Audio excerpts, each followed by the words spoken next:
5 here. 3, 2, 1. I see Tom.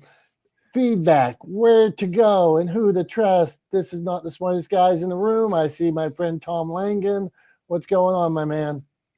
Good morning. Good morning. Good morning. How we doing? We're doing good. You sound a little bit like you're in a bubble. Hold on. Underwater. Not that much underwater, though. There we go. Should be better now. Okay, there you go. You sound good, man. Yeah, that was my club deck.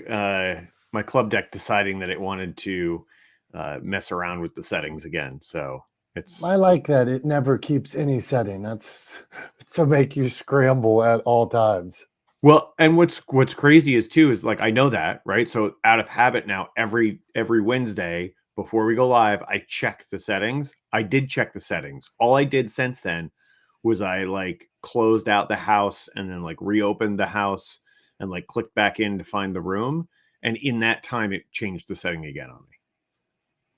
That seems fair. Yeah. What's up, Rocky? Rocky's my new friend, Tom. Rocky is quite motivating and is a straight shooter when it comes to scaling business and media and followings and things like that. Got a lot of energy. She's going to be at our Creative Con. I see she's got 2 hands up. She wants to come up and talk to us. I see a white hand and a black hand. That's a unity hand. I wonder, that would be funny if a white hand and a black hand meant unity hand. So anyway, we're going to... Like a yin and yang hand? Yeah, like a yin and yang. Does yin and yang together mean peace?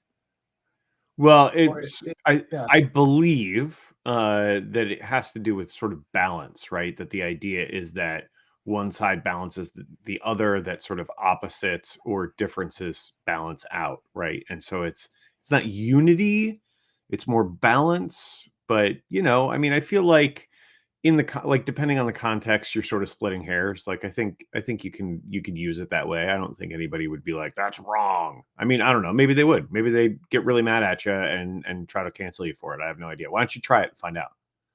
No, I stay, I'm at Motivation Champs. We are right in the middle of the road on all things. So never too loud and boisterous about anything. So we're going to talk about feedback today. Good, bad, where to go, who do we trust, why do we trust somebody, do we need it, does it matter, is it good for us? There's so many ways to go on feedback. And should we tell everybody to shut up? Should we listen? Are there certain people we should listen to? So Tom, we'll go to you and then let's get to Rocky, see what she's got going on. Yeah, thanks, Dom. I mean, feedback's an interesting thing. I think there's a tendency for a lot of people, a lot of folks in business, to ignore feedback if it doesn't align. And maybe this isn't just a business thing. This may be like a human condition thing, right? But there's a tendency to ignore feedback when it doesn't align with your sort of preconceived ideas or how you see yourself or how you see yourself accomplishing things in the world, whatever those may be, right? So I think if feedback is counter to sort of our perceived notions of ourselves, our businesses, etc., it's really difficult to listen to. It's really difficult to take on board and to act on. And I think we're much less likely to actually act on feedback constructively if it does those things, if it challenges our preconceived notions. And I think the problem for a lot of folks in business in particular, when it comes to feedback, is when you receive feedback from, whether it be from customers or clients, whatever, when you receive feedback and it challenges your preconceived notions, your instinct, I think, is to say, yeah, but they don't know my business, right? Or they don't understand how my business works, right? And I think that's a bit of a cop-out. It's sort of an easy way out. I think it's incredibly important to appreciate that an alternate point of view can often provide insight that you're missing, right? Can help you see things that you don't see or can't see from where you sit as the business owner, right? And so I think it's really important to listen to feedback. I think feedback has to be sort of couched or contextualized with who it's coming from, right? So if you receive feedback from a customer or client, yeah, they don't know how to run your business, right? But they see a side of your business that you don't. So don't take feedback if a client, if a client comes back and says, I think you should run your business like this. Well, then maybe you take that feedback with a grain of salt, right? Or maybe dig a little bit deeper and see why or how the way you run your business is impacting them, and if it's negative, and what you can do about it. But yeah, if you get feedback from someone with a different perspective than you, I think at a minimum, you should listen and try to understand. And I think that's the place where, like, it often kind of people fall short, is they don't listen. And if they do, they don't really try to understand from someone else's perspective, what that other person is seeing, how they're interpreting things, how things you're doing might be landing with them. So those extra perspectives are incredibly important. And if you don't listen to them, and if you don't try to understand them, then they're going to fall on deaf ears. And ultimately, it is going to turn around and bite you in the rear end in the long run. So that's, I mean, those are my sort of initial thoughts on feedback. I'm sure that they will evolve as the room gives me feedback and gives us feedback on what I've just said. So why don't we open up the floor, and I'll do my best to listen and understand. There you go. Well said, Tom. I will do as well. And it is, like you said, it is tough sometimes. You hear something, I thought this was perfect and then you hear from somebody and you're like, it's deflating, but that doesn't mean they're wrong. Right? That once oh yeah, I could have done this better. I didn't think about that. So I think a lot of times it gives you the opportunity to make something better. So let's get on. Rocky, feedback. You accept it, or you blow through it, or what do we got? How do you handle it? Take a deep breath. Oh, sorry. I thought she was saying she took a deep breath when I don't know why. Hey, if that's what you do when you get feedback, take a deep breath. That was you could I go tapped on. on my space bar and my YouTube started playing. I apologize. No, I absolutely love what Tom said, and thanks for having me. So happy to see you. For the record, I didn't know that I had a black hand until you said something, so it's pretty cool. Feedback for me, ego got in the way of getting my feedback and receiving my feedback. For somebody, like, I've been in marketing for 11 plus years, and I know what I'm talking about, especially around certain things. So when I got feedback, my initial response is looking at who's giving me this feedback, right? I'm like, I have to judge the person giving me the feedback before I accepted the feedback. That's the first thing I would do initially. And then the second thing I would do is align it with the goals and what I have for myself, because I had a bad habit a while ago of taking feedback and shifting my brand or shifting my goals and trying to lean into what they said because they supposedly knew better or whatever the case is. And next thing you know, my whole business transformed into something that I didn't like. So I accept feedback, but I have a great bit of awareness about who I am, what I do in business, what I do in life. And then I take on what they say. And it's kind of like my mom says, like, take the meat and throw away the bone. I'll receive and see what I can take from it if I want to accept it or not. And then I'll move forward. Now, I will say, though, if I get a lot of negative feedback, then I will take an evaluation at myself. When I first started here on Clubhouse, I was horrible, y'all. I was the expert. You couldn't tell me nothing until people kept saying, you got a bad attitude. You got a bad attitude. You got a bad attitude. And I'm like, what? I don't have a bad attitude. I just know what I'm talking about. And so after I kept getting that feedback, I'm like, there's a reason why I'm getting the same feedback over and over again. And that made me dive back into what it is that I am and who I am and why I acted the way that I did. And I completely shifted the way that I acted because of that feedback. And my business grew, my community grew, everything just grew because I was able to receive the feedback and change it because so many different people had said it. So I really think it is a self-awareness thing. It is a confidence thing. You should always be opening to listening, but it doesn't mean you have to receive all the things, but it's up to you to gauge. But in order for you to gauge the feedback, you must know yourself well. If it's a business thing, you must know your business well. If it's a, mindset, personal thing, you must know all that well in order to, differentiate what is good for you and what isn't good for you. So that's my thoughts, and I'll pass it back to you. Hey, I just want to say, I watch Rocky's videos, and the tips are amazing. So I have a question for you, Rocky. I dig the vibe. Rocky goes 3,000 miles per hour when she's teaching in her marketing videos and things like that. It's like blah, blah, blah, blah, do this, put this here, and I dig it. So I'm into it. So I wonder if you ever got feedback that you're going 3,000 miles per hour. Now I like it more, and I have a short attention span, so you probably keep me the whole time. But is that kind of the feedback that you've ever gotten? Oh my God. I always I always get that feedback. I get it from random people. I get it from my clients. I get it from everybody. And I'm working on it, but I can't. It's me. Yeah, Like I I don't know think how it's a to. cool. I think it's a cool vibe. I was wondering if you're doing it intentionally, if you know it. So I'm I'm just down high with it. energy, and I think that's what it is. I get so excited, and I'm so smart at what I do. Like I just go with She's it. on So 9 pages of the computer at one time, and but it really is. It's good because you're given so much. Like I get so much out of it. It's like do this. So okay, feedback. Where to go and who can you trust? Who can you trust? Wasn't that a Public Enemy song back in the day? I think anybody that Public Dom, Enemy. Go on. Can I jump in? I know I'm cutting the line Do you here. know about Public Enemy? But yes, you can cut in, Carrie. Go on. Okay, so I've watched Rocky from the beginning of Clubhouse, and I'm like, I am gonna get on the stage and like get in front of Rocky because I loved everything she said, and she's super smart. But Rocky knows exactly who she is, and I think that's why she's been successful. Is because she's like, if I want to have pink hair, I'm going to do this. If I want to do this, I'm going to do this. Like that's the core here is that you better know who the hell you are, and that's how you'll resonate because that's the authentic piece of you. And who cares if like it's her delivery, it's perfect in my opinion.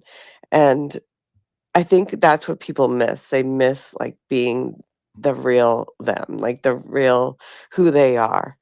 I just got my book yesterday, Dom. I'm so excited. I finally got my actual first copy. And when I held it in my hand, I was like, this is why I didn't go with the top 5 publishing house. Like, I wanted to do my cover myself because that's what I do. I know who I am. If I'm going to write all this stuff about what really happened to me, I want to be the one that shot my own damn cover. And I did. So I'm excited about that. There you go. Congratulations, my friend. Okay. Feedback. Where'd you go? Who did you trust? Tom, what do you got for us? Hey, Well, I want to say, hold on. Okay. Since you heard me cough, I told you like 6 months ago on like when I brought that glue gun the one day that I'm finishing my basement. So we're to the point of sanding, and my office is down in that basement. Go on. What was that thing you showed me? Was it? It was a glue gun, right? What was it? No, Caulking It gun. was a bedazzle gun, right, Yeah, Brian? That's right. That's right. It was That's right. He bedazzling. was bedazzling with his caulking gun. Caulking gun. Yeah. So we are to sanding stage right now. So I feel like there's a haze out there and in here. I think it's coming through the vents and everything like that. So if all of a sudden I start coughing and leave today, that's on all of you. So Tom, okay, go on. What do you got for us? All right, I'm gonna try to remember what I was gonna say, because that was a sideways tangent I was not expecting. But I think it's something like this. Kind of coming back on the backside of what Carrie was saying about authenticity. I mean, I 100% agree that it's incredibly important to be authentic to who you are and authentic to your values, right? That comes with a proviso though, and it's not a warning against, it's just something you need to understand and accept. If you're going to be really authentic, right? If you are going to authentically represent yourself and authentically represent your values in the content that you share, in the way you put forward yourself and your business and your brand to your audience, that is going to do 2 things, right? One is it's going to give people who agree with you, who share your values, the opportunity to connect with you, which is incredibly valuable, right?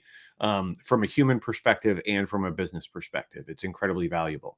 But it's also going to create the opportunity for people who disagree with you to openly disagree and to let you know and to let other people know that you're not their cup of tea. right? Which is something I say here all the time, ad nauseum, and I will continue saying, is I know I'm not everyone's cup of tea, and I'm okay with that. That's one of the reasons why I'm okay with saying what I think publicly on the internet as we live stream everywhere, right? Because I am comfortable with who I am. I think my values are in a good place. And so I don't have any issues with sharing them and kind of being my authentic self publicly. But if you're going to do it, you have to accept those two outcomes, right? Because they are both going to happen, right? To varying degrees, but it's going to happen. So you have to be okay with it. So I just wanted to make sure that that's clear and understood.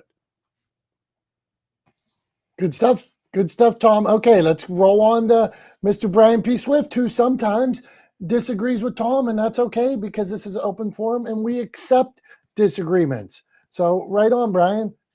I think Tom and I are similar in a lot of ways.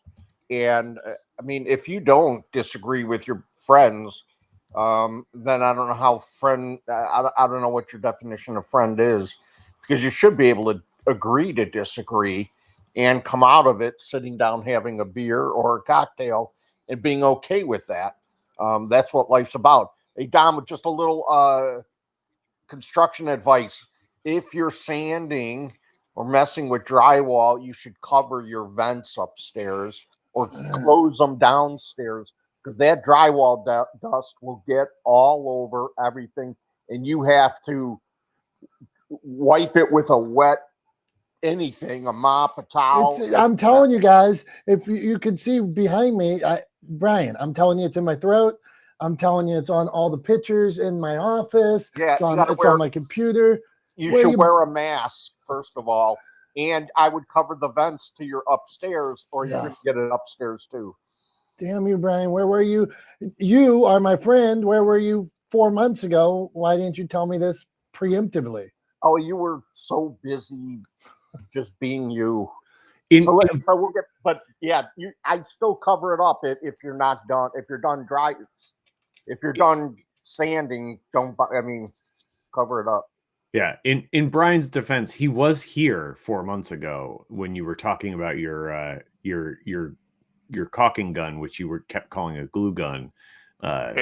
So he was here. He was here. I was here too. You didn't ask him. You guys are hilarious. Okay, you didn't ask him the question. You didn't ask for advice. That's right. If you knew, you probably read something on Google that just told you to sand it down. And I chat GPT did, and it just told me wrong thing. Yeah, so feedback. I think an important thing with feedback, and I agree with what everybody has said, is who's giving the feedback and how they give it. And I think sometimes that makes a difference, not just the words they're saying, but who it is in your life and how they give it. Are they giving it in a constructive way, or are they giving it in that tone that we've all heard, where it's not meant to sound as constructive as it is in a criticizing tone. So I think, if you really care about a person and want to give them constructive feedback, you've got to do it in the right tone and in the right spirit. I think that helps. I'm complete. I think that's a great point, Brian. If we've all heard the term constructive criticism, right? If someone is offering constructive criticism, then I think what they're demonstrating to you is that they care, right? That they want you to improve, that they want to see you succeed, right? And that's why they're giving you feedback that is actionable, that you can actually use to improve and to grow over time. Conversely, if someone is only offering criticism, that's probably a good indication. If it's not constructive in nature, if it's simply kind of dragging you down, pulling you down, and just being critical for the sake of being critical, that might be a good line to draw in the sand in terms of which feedback you listen to and which you don't, right? If feedback is constructive, then it's coming from, I think, a good place, somebody who wants to see you grow and succeed. And if it's solely critical, then you can probably let that criticism roll right off your back. That person's not a fan, never going to be a fan, and they're not the kind of people that you want sticking around anyway. So I think that's probably a good line to draw. But thanks for bringing that up, Brian. The constructive criticism is definitely key when it comes to this. And so we were trying to be constructive, Dom, with the glue gun and the caulk gun debacle. Just to be clear, we were trying to be constructive. And I think if anybody's going to be bedazzled, Dom, I think it's you. I could pull off bedazzled. I should go back and get some old jacket I wore back in the day and bedazzled. Okay, we're moving on here. Feedback, where to go and who to trust. This is not the smartest guys in the room. We appreciate you showing up on Wednesday, listening wherever you're listening at or watching wherever you're watching. We added a new game, a new segment not so long ago, so we're going to throw this in here. This is Tom's Thumbs. Tom has to give an up or down on something at the end of it. So I just want to throw out something from pop culture to Tom or that's going on in the media, whatever. Last week it was NIL deals. Okay. So many people love nostalgia, Tom. But then you see all these places going out of business that are nostalgic. So I want to ask you, what do you think about an OG Pizza Hut? Is OG Pizza Hut good? Is it a thumbs up? Or is it played out and the time has passed? What do you got? Okay. So, all right. So Pizza Hut in particular is where we will focus things today. All right. So here's the problem with nostalgia. Right. And I think we've all had this experience where you remember something from your childhood. Like I'll give you an example. When I was in high school, Pizza Hut had the all you can eat pizza thing, right? Where like you go in, they had all the pizzas laid out on the heating trays, like at the buffet or whatever. And you paid whatever it was back in those days. You'd pay whatever it was and you go in there and you could just eat pizza until you were sick. Right. Which is basically what you did in high school, right? Like, I mean, you were completely irresponsible with the way you do things like that, right? So anyway, my football team, basically my high school football team had a deal. The coaches did this every season for everyone that made every single preseason practice. They would take you to lunch at Pizza Hut and pay for the all-you-can-eat pizza buffet, right? For only the members of the team that made every single preseason practice. And every year I was heartbroken, for lack of a better term, because I knew that I wasn't going to get to go to Pizza Hut for the all-you-can-eat pizza buffet because I was not going to make every practice of the preseason because my family went on vacation in the third week of August every summer since I was 7 years old to the lake where my parents now have a house, now have a lake house. But back in those days, we used to rent a cabin from a local family, a farmer up there who owned some cabins along the lake shore. And we used to go in the third week of August every year. So without fail, I was going to miss that week of practice because we were going to the lake, but it was our family summer vacation we've been doing since I was 7 years old. And I also wasn't prepared to miss it to stay home just to go to football practice. It didn't mean that much to me, but it hurt every year, right? Like it was actually something that I was upset about a little bit. I mean, I wasn't, crying into my pillow at the lake every night, but I was a little upset about missing Pizza Hut every year because of that. And actually in college, I went on my own. I went and I paid for the all you can eat Pizza Hut buffet because I wanted to have that experience, right? That I had missed out on in high school. And so I get nostalgia. Like if you pulled up outside of my house today and said, "Get in the car, Tom, we're going to go to Pizza Hut. I'm buying the all you can eat Pizza Hut buffet for lunch," I would jump into your car 100%. Absolutely. I would run towards it. And then we would get to Pizza Hut. We would pay for the pizza. We would sit down and we would start eating. And we would both look at each other and we would agree that it is not nearly as good as we remembered it to be. right? That actually Pizza Hut pizza is kind of trash, right? It's not good. It is not objectively good pizza by any measure, right? Is there a nostalgia factor? Absolutely. If you gave me Pizza Hut pizza, would I eat it? Yes. Would I enjoy it? Yes. Would it be good? No. I would only enjoy it for nostalgia. And unfortunately, I think the truth is that that experience would mean that I would be very less likely. That was a terrible way to say that.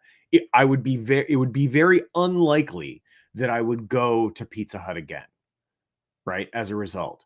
So does nostalgia, or should nostalgia by itself keep businesses alive on the scale that Pizza Hut was? No. Does it mean that maybe an odd Pizza Hut here or there will stick around? Yes. Do I think that's a good thing? Absolutely. I love nostalgia. I love looking back and revisiting, parts of my past as much as everybody else does, right? But do I think that it should sustain the chain that Pizza Hut once was? Absolutely not, right? So is nostalgia everything? No. Is it worthwhile? Sure, right? But in some limited quantities. So, overall, I think generally I guess this is a thumbs down, because I don't think nostalgia should keep businesses like Pizza Hut afloat ad infinitum, right? Indefinitely. I don't think that that's how things should work. But do I hope someday to maybe go to a Pizza Hut again and have a piece of pizza and experience that nostalgia while simultaneously being unhappy with the food that I've just put in my mouth? Sure, why not? So that's my thumbs. There we go. Coming in hot with a thumbs. Tom Langan, thumbs down for Pizza Hut. So this is a good segment. You have to. He has to take a stand, thumbs up or thumbs down on something. There can't be like neutral thumbs or anything like that. So that's where we go. Okay, feedback. Where to go? That was Tom's feedback on Pizza Hut. Nostalgia isn't good enough. Feedback. Where to go and who to trust. Dr. Tachi, what do you think about Tom's thumbs? What do you think about feedback? Go on. 100%. And Tom, that's the thing. There is a nostalgia factor with something like Pizza Hut. You're 100% correct. But then when you go back and eat it, you're like, this is pure rubbish. This is not pizza. Especially, and you can identify, Tom. I mean, we're from New York State. That pizza is good in New York State. So Pizza Hut is like emergency pizza, but it's just the nostalgia factor, like you said, for it. And then also, quite frankly, advertising. It's trash, and there were better pizza places around, but the advertising would get you every time. So, in terms of feedback, two things.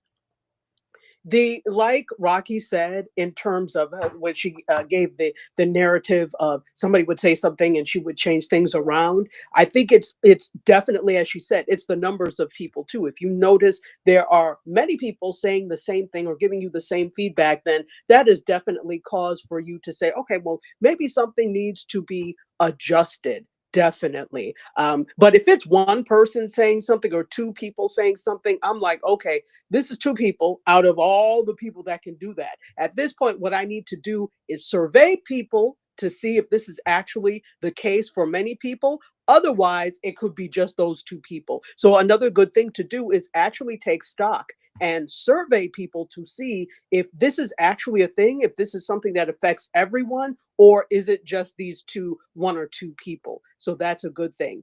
In social scientific research, there's something called member checking, where you're checking to see if what you perceive is actually the case. So I think on the other end of this, you should also seek feedback, because sometimes we're so busy going along on what it is we're doing, what it is we're trying to prove, that we forget to ask for feedback and wait for the feedback to come to us. And then sometimes get offended when it does. Well, if you're checking all along the way to make sure what you're doing is useful, what you're doing makes sense, if you're getting value or people are getting value out of what you're doing, then you're not waiting to get the word for that. You are actually actively participating in the process of whatever it is you're offering. So definitely don't just take the feedback of one or two. And I agree with what everybody has said here. It depends on who, etc. But don't just take the feedback of one or two people. Survey to make sure that this is something that is widespread before you make changes, and do that whole thing called member checking, where you're checking in to see if people. So you're seeking the feedback. And I am complete. I think there's a good point there, Dr. Tachi, and that is, as you were kind of saying at the beginning there, when you were referencing Rocky, and that is, consider the source, right? Always, feedback is incredibly important, and you should listen to feedback, but also you need to consider the source, right? And the source will help you determine the quality of the feedback. So I think that's incredibly important, because if you've got an outlier in one or two people who are hypercritical of something, but broadly people support it and or don't feel the need to comment on it, it's probably not something you need to worry about. So always consider the source when it comes to feedback. But yeah, I think great points all around for sure. What do you think, I Dom? want to add really quickly. Go on, Rocky. To that point as well, is pay attention to when people are afraid to give you feedback as well, because I'm telling you, I did not think I was a mean person. But oftentimes people would come to me and they would say, well, I really don't feel this way, but this person feels that way. And I'm like, how come that person didn't approach me? Because you're not approachable, right? So you also have to look at your demeanor, because you won't get feedback if you don't look like someone that is approachable, that is open to receive the feedback too. So it's not just on them, it's on you as well. Because if you don't receive that feedback, you're going to keep doing things thinking that you're in the right when you may potentially be in the wrong or harm someone. So being open and looking like you're open, or communicating like you're opening, or even asking for feedback at times can help that as well. Yeah, I can relate to that. I resemble that remark, Rocky. I 100% have had the same thing too, where people have said, I wanted to say blah blah blah blah blah, but I thought you were going to get mad, or I thought you were going to react badly, or I was intimidated to say something. Right? I've had all of those things come back at me, which is like I find hard to wrap my head around, because I don't think of myself as an intimidating person in any way, shape, or form, but I guess I can be. And so I go out of my way. I sort of overcorrect in the other direction. I actively seek out feedback from people all the time. I ask people, what do you think?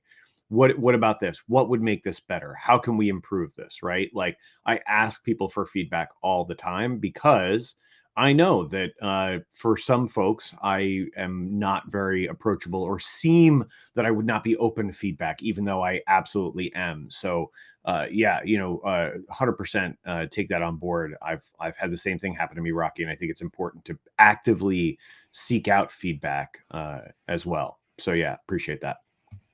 I'm digging the member checking. I'm digging the actively seeking feedback. I think it's so important, and also understanding who you're asking. So I will weight something from one person more than the other. Like if Tom told me something about production, I might weight it more than somebody who made their first video. If my wife tells me something about something I asked, but I would seek it out, and I would accept, well, she's coming from here, so I accept that feedback, because she cares for me, she loves me, and all these things. Doesn't mean that if it comes to how to hold a camera or write a book or edit a book, that I would take that advice, but I would surely listen to her and seek it out. I had a screenwriting group I'm in the other day, and I put a log line in it, and I actually asked the group. I said, I'm trying to move forward every day this year with this project. Here's my log line. Check it out, beat it up. Tell me what I did wrong. Tell me what I did right. I am open. I accept it. I am thankful for it. That's how I wrote it, because I wanted them to know, like, hey, if you think this sucks, please tell me it sucks. If there's some good, tell me it's good, and I'm all right with it. Meaning, like, I'm seeking it so I'm okay. And some people said, what the hell? Somebody said, I don't know what the hell you're talking about here. I don't know what any of these words mean. Well, that was fair because I was trying to be too clever. So that told me right off the bat, oh, I think I'm such a great writer. I'm not even talking in a language that they can understand. That's dumb. I can I can simplify what I'm saying and say it more succinctly. So there was great feedback. I made connections, which I really wanted as well. I made connections, asked more questions. Some of the feedback I liked, some of it I didn't, but all I said, interesting. So feedback on, I could go feedback, thumbs up, Tom, but that's not my segment. Carrie, what do you got for us? Okay, Dom, you know what? I think you should do what you want to do. And there's a place for feedback, but I had a really good editor for 10 weeks when I first started writing. And I had all these, pop culture references and obscure lyrics and all this stuff. And and I love it. It's who I am. And so She was making this good point, and she ditched out completely. She didn't just ditch us; she ditched the whole room. Tom, It seems like Carrie hit the wrong button by accident. Oh, there she is. She's back. okay, Carrie, we were just talking about how you ditched us right in the middle of what you were saying. So continue. Go on. Okay, sorry. So I had a really good editor for the first 10 weeks of my book. And I think he really set me up for success because he said, if you write where, simply, like you just said, Dom, where you got that feedback, he said, don't write down to the audience. Make them look it up. Make it so, make them not understand. Make it so thought provoking that they have to figure out what you're saying. I'm not saying all of your books should be that, but if you always have to please the audience and you stray away from who you are, that's a mistake too. So there's feedback, and then there's a time to say, I think this is general, this is who I am to the core, and I'm willing to take a risk because I think the rewards are always in the risks. And I know that from my covers, where I'm like, oh God, I'm going to shake some shit. I'm going to get, in trouble with the press here, or things are going to go sideways. But it's always in those moments that you kind of break through. So that's my feedback. Good stuff. Okay, hold on. Eric, we're going to jump to Eric real quick, then to David. What do you got on that, Eric? So it's interesting. I'm right now acting as a judge in a publishing contest. And there's one book that I swear they used a thesaurus for every other word. And I'm reading it and I'm like, I am getting so confused, trying to decode the words. And the message that you're trying to share is really bottom of the shelf message. Your audience is very they just want to come in and get some stuff and get out. And I'm doing another book, which is really, just looking at the cover and reading the foreword, I'm like, oh, this is a little bit on the academic side, and the language matches. I think when you're looking for feedback, especially from somebody outside, you have to say, here's who I'm talking to. Here's what I expect from them. Does this book meet them where they're at, or slightly ahead of them? But you can't write at an academic postgraduate level a book on how to overcome depression, because your audience isn't going to read it. They're not there for it. So yeah, sometimes you got to dumb it down. I apologize. Okay, and that's from a publisher. Well said. Sometimes I worry as a publisher, sometimes, Eric, that I don't want people to have to put the book down for any reason. So sometimes people get into trauma and they give too much detail about the trauma. I know, let's say if they're trying to help people overcome depression or certain mental health or abuse or something like that, and they go too deep into the trauma, I know the reader is going to have to put that book down because they can't handle it either. They're not ready for it. So the same thing happens with using the big words and stuff like that. Sometimes if the reader has to put that book down, are they going to come back to it? So that's something to be cautious of that. But I get what Carrie's saying about not not dumbing it down too much and not being too high above them and doing what you love. So go on, Tom. Well, I was just going to say, like, one of the things I have like one very specific experience, right, to draw on in this particular field, but that's writing my book, right, and having my book published, legendary, available wherever books are sold. Sorry, I had to do it. but what the thing that popped into my head was, we worked really hard, myself and my publisher worked really hard on that book, to make it conversational. Now, I tend to break out some obscure words and terminology here and there, right? Like, as I've been sort of jokingly criticized for, lovingly criticized for here. Sometimes I use words that people are like, "What? Where did that come from?" Right? It's part of who I am, right? So we didn't shy away from that. But the thing is what we tried to do is to try to get the tone consistent with my conversational tone, right? And I think we achieved that because I've gotten the feedback from multiple people. Not only is the book an easy read, but when they read it, they actually, if they know me, they can actually hear my voice in their head kind of saying the words they're reading, right? They hear it in my voice. And that to me was that was the ultimate aim that we were going for. So I think at the end of the day, the most important thing is really being authentic to who you are as the author, especially if it's a nonfiction book, right?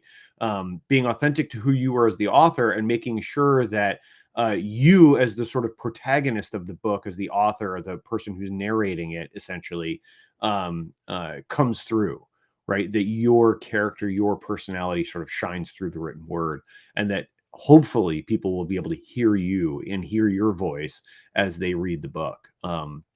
So I think in some cases, authenticity, like don't not use words that you would normally use in conversation because you're afraid that people aren't going to know what they are.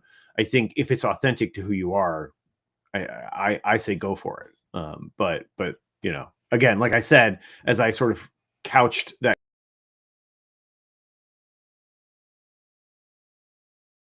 I literally have one experience. Take it for what it's worth. Oh, fair. I was having a call with an author yesterday who's writing a children's book, and I would give the complete opposite advice for somebody writing a children's book, right? Because who is reading the book? Is the kid reading the book, or is the parent reading the book to the kid? And so that would change instantly. So what age are they? Who's reading the book? So how you would choose your words, 100% different in that case. That would be feedback from me, who's published a lot of children's books. They could have a complete miss if they put out a book for 3-year-olds with giant words, or teens or whatever. Go on, Tom. Yeah. Absolutely, 100%. Audience matters, right? Audience definitely matters. And that's theoretically a work of fiction, probably, right? Anyway, so different case. But yeah, audience matters. Who are you talking to? Who's your audience? All right, come on now, let's go. Feedback, where to go and who to trust. I think we can trust David down here. David Kidd, it says great, I'm looking at his profile picture. It says great lyricist only. So 1, I need to know what that means. And 2, David, what's your thoughts on feedback, where to go and who to trust? What do you got for us? David Kidd, what do you got, man? Oh, he's working. Okay. He says he's working. He can't. So I guess he can't talk. Okay. So type in what great lyricist only means. Is that who you work with? How do you determine that? Go on. Feedback. Where to go? Who to trust? Eric, we didn't get your thoughts straight up on feedback. Then we're going to go to Julie. So feedback on a normal day, somebody giving you feedback, you accept it. How do you find the right feedback? What do you got, my friend? So feedback to me, I have to figure this, like, what is the intent of the feedback? Is it to make me better or to point out my mistakes? And if it's to make me better, I'll sit and listen all day. But if it's somebody just trying to show their superiority or show me what I don't know, I'm like, that's not benefiting me. That's benefiting your ego. And so I can quickly tune it out. That's a good one. I had somebody yesterday tell me we were having a business conversation, and they told me, well, and I didn't necessarily like the proposal, and they were saying, well, you got to understand the ROI, and as soon as the feedback, I was so annoyed by it. I was like, I understand the metrics of business. You can ROI this all you want. Your proposal sucks. That's what I wanted to say. So I get you, my friend, on that. Okay, feedback, where to go and who to trust. Julie Loken, what do you got? You accept feedback, or is it only from Julie Loken? I will tell you this. I have a website. Julie Loken, on my website, motivationchamps.com. I had books in the background, and I didn't want books that you could like see all the names of. So I just had books that were like Russian, or the spines of them you could barely make out, but they were in a different language. Julie hated it, and she told me it about 50 times, in a nice way. She wasn't wrong, but I needed a picture to fill that whole banner or whatever, and they looked cool, they were worn, that kind of thing. So after she told me about 20 times, I started looking into pictures, and then finally, because she wasn't wrong, she was in a loving place. She was like, why aren't they at least in English? It was fair. So then I accepted the feedback and asked my person that does my website for me. I said, hey, when you get around to it, can you change these? Because you weren't wrong. But at the point on my list of things that I had to do that day, it was 10,000, and then it moved up to 100 or 10, and it made the list of Franklin Covey's ABCD things I got to do today. It became a D to a B to a C, so it finally got done. So thank you, Julie, for the feedback. I appreciate you. How do you handle feedback? Well, this is interesting, and your website looks amazing, by the way, Dom. Have we talked about solicited and unsolicited feedback? I think there's a huge difference. Even though I gave you unsolicited feedback, we trust each other that we're doing it for the greater good. But, people who give unsolicited feedback, just maybe pop that question back to you guys. Dom, sorry, I just want to say about what do you got? I think I can speak on Julie Loken's behalf. She is a whippersnapper, that Chicago girl of ours. I changed my book cover because of her. And I'm like, Julie, we're not going to have a discussion. I've been doing covers for 30 years. Like, I think I know a cover. She's like, oh, I think you're too busy taking care of your sick parents and everything else. Like, you're kind of missing the mark. So that was very valuable. And I think, and I listened to that, and I did change based on her heart sticking up for me. So I love that she did that to you too, Dom. That's amazing. She's the best.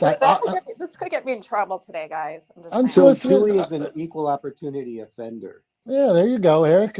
Unsolicited, but if you're like, I tell people all the time, I said, like, once we connect and we become friendly, I said, I might reach out to you and ask you, don't take offense to it. I want to know, like, why are you doing what you're doing? Brian, have I ever reached out to you and said, hey, why are you doing that? Or what, Yeah, you have. But you know what? In my world, friends and family don't need my okay to give me their opinion. So even though might be unsolicited, I think that a good friend would tell me something that I need to hear, like you have, Dom, without me soliciting it. So I respect somebody that will give me feedback that's unsolicited if it's done, as Tom talked earlier, in a productive, caring way to help me. So I'm all for unsolicited by the right people, done the right way, because they're trying to help you, and it's done in the right tone. And I don't need my friends who know me know they don't need my okay to give me any type of feedback. So that's just the way I feel about it. Yeah, thank you, Brian. I appreciate the feedback you've given me. A lot of times, something I struggle with is like, although I promote all day, every day, I think I promote all my authors, all the things going on all day, every day. That's my business. Like when the editors are editing, cover designers are cover designing, I promote everybody all day, any way I can. Brian tells me multiple times with things going on, Dom, you got to promote yourself more. Got to promote you or the business or this. Well, I thought I was, but oftentimes he comes back and it does make me think, well, this is my friend. I know the guy loves me. Okay, I got to figure out, because I know this is an internal battle, how to promote within the realms of what I'm comfortable with, but also within to grow a business appropriately. So I'm appreciative of that. Okay, Tom, feedback, where to go, who to trust, and is it that time of day? What do you think? Oh, I think so. I think it's a few minutes past show and tell time. So let's dig in. What do you got this week, Dom? What Okay, do you today, have at your fingertips? So I clip these on Opus all the time. I got to figure out how to get things in frame so that so that my show and tell piece is in the middle of the screen. Sometimes it goes over here, sometimes it goes over there. I'm working with Opus Clips. I like Opus Clips. They should sponsor me, but I can't get stuff in the middle of the frame when I do show and tell. So on this show and tell, I told you last week I surround myself with things that make me smile. Another thing that makes me smile, I had pictures. This is how weird I am. I had posters of this guy on my wall growing up, Hulk Hogan and other people too. But this is Ricky Henderson. This is my Ricky Henderson card. Ricky Henderson, he just passed away recently. He is the all-time greatest base stealer. It's not even close. He looked cool. He was muscular. He ran different. Stole bases like crazy. So when he broke the all-time record, Ricky Henderson, this is what I like most. When he broke the all-time record, he stood there at the base. He pulled the base out of the ground, and then they gave him like 5 minutes to give a speech. He does about a 1 minute and 10-second speech, and it ends with, "Today, I am the greatest of all time." And that confidence, Ricky Henderson breaking records. So my Ricky Henderson card is what I want to show you today. That's all I got, Tom. I like it. I like that sentiment too. He knew that was a high point for him. He knew it was a high point in his career, and that likely it was going to be sort of the highest point, like in terms of record breaking, that he ever saw in his career. And seems like he just took advantage of it. I love that. Like, way to seize the moment, right?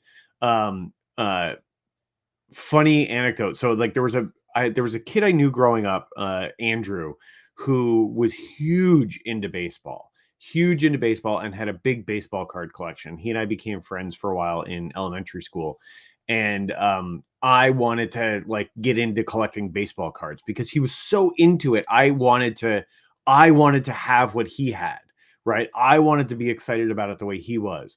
So I ended up buying a whole bunch of baseball cards, getting like the 3-ring binders with the sleeves to like sort the cards and keep them together and stuff. And I think it lasted like a grand total of like 3 months or something like that. I got sorting them, and then I realized like how much work it was to sort of like figure out what was valuable, what wasn't valuable, how to keep things, where to keep them, like how to sort them, trading them, like all of it. It was so much more involved than I realized initially that I completely just walked away from it. So somewhere at my parents' house in the attic, there are likely a couple of binders full of baseball cards that I abandoned very quickly in elementary school once I realized just how detailed and involved baseball card collecting was, and how not cut out for it I was. So a little learned life lesson there from elementary school Tom, trying to collect baseball cards. But I love it. And I love that you still have that kind of stuff. Like, I've never really been a collector in that way, but like obviously you love collecting memorabilia. For anybody watching online, if they can see the wall behind you, they know that that's 100% true. And that you have boxes and boxes and boxes of more memorabilia in your basement. So yeah, I think it's very cool that you have held on to that passion and continue to collect and enjoy and appreciate the things that you've collected over the years. Thank you, sir. No, appreciate it. I tell you, we all do dumb stuff at some point. At one point, when I was going through some tough times as a late teen, or I sold a lot of my stuff. Wish I wouldn't have, and the amount of money I got from it probably wasn't enough to make it worthwhile. So I probably, Tom, care more about him now than I ever did, because I don't have everything that I did have. And I know that it was a miss to do that. Sometimes you do things like that. Okay. Feedback, Tom. Okay, here's what we're going to do. One quick sentence from everybody on feedback. And we're going to go around my room, how I see it, and Tom's going to wrap us up. Okay. Julie, you got a final thought on feedback? Go. Listen more than you talk. Boom. Eric. I'm sorry, I'm listening to what Julie says. Thank you, Eric. Well done. And the joke. David said he's working, so I think he's still going. Carrie, final thought on feedback?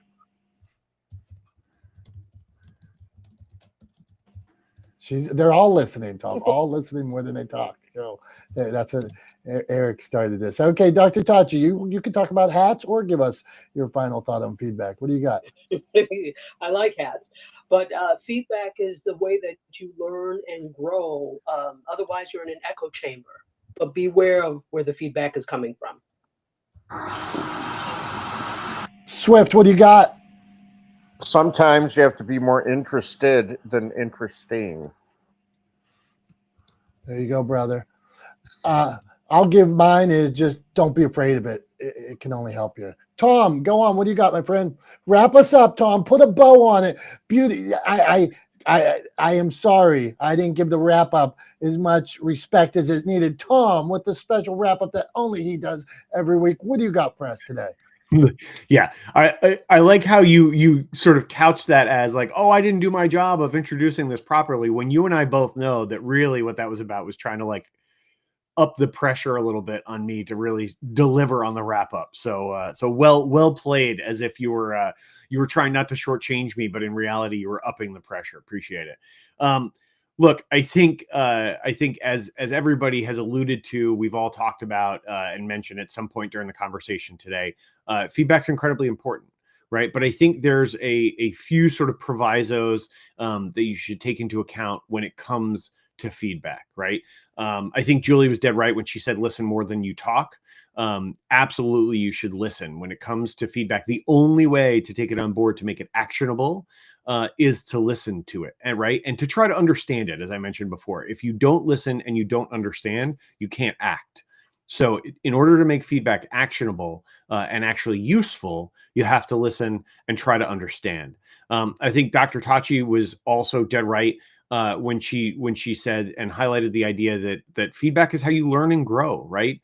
Make sure you're not in an echo chamber where everybody is just yesing you to death and patting you on the back and giving you a thumbs up nonstop. Because if you're honest, the people who mean the most to you in your life, the people whose opinions you value the most, the people who are the closest to you, are also the ones who are oftentimes open to being critical of you and kind of pulling you up and calling you out when you stray from your sort of path, right? So make sure you don't end up in an echo chamber. Make sure that you listen and learn and grow from the feedback that you get. And ultimately, similarly, I think what Brian said, be more interested than interesting, was a really, really good point. It reminds me of a great scene from Ted Lasso. I forget what season it was. I think it was the first season of Ted Lasso, when they're in the bar playing darts, right? And he talks about the Walt Whitman quote that he saw painted on the wall: "Be curious, not judgmental." Right. And I think that's an important thing to bear in mind. You should always be curious. You should always listen. You should always take on board feedback. And you should not necessarily be judgmental of it or its source. But you should take those things into account, right? But rather than sort of prejudging or being judgmental as to the criticism that you receive, be a little bit more open to it. Be open to receiving feedback. Be open to acting on the feedback you receive. Because ultimately, if the feedback is coming from a good place, if it is constructive, it's all meant to make you better, right? To drive improvement. And that's, I think, the big lesson I want to take away from our conversation today is that feedback drives improvement. So be curious, not judgmental. Listen to the feedback. Listen to those around you and those that call you to task when you need to be called to task, as we all do, as I do often. So listen to folks when they call you to task, when they give you feedback. Try to understand it, appreciate it, and act on it. It'll make you better. So that's all I got for today. Thank you so much to everybody for being here. As always, we appreciate you guys. We love you guys. You guys are the reason why Dom and I are not the smartest guys in the room. So for Dom, I'm Tom. Thanks so much again for being here with us this week. We will see you guys next Wednesday at 9:30 a.m. Eastern Time, right here on Not the Smartest Guys in the Room. Join us and be a part of the conversation. Until then, have a great rest of your week. Have a great weekend. We love you guys. Bye-bye now.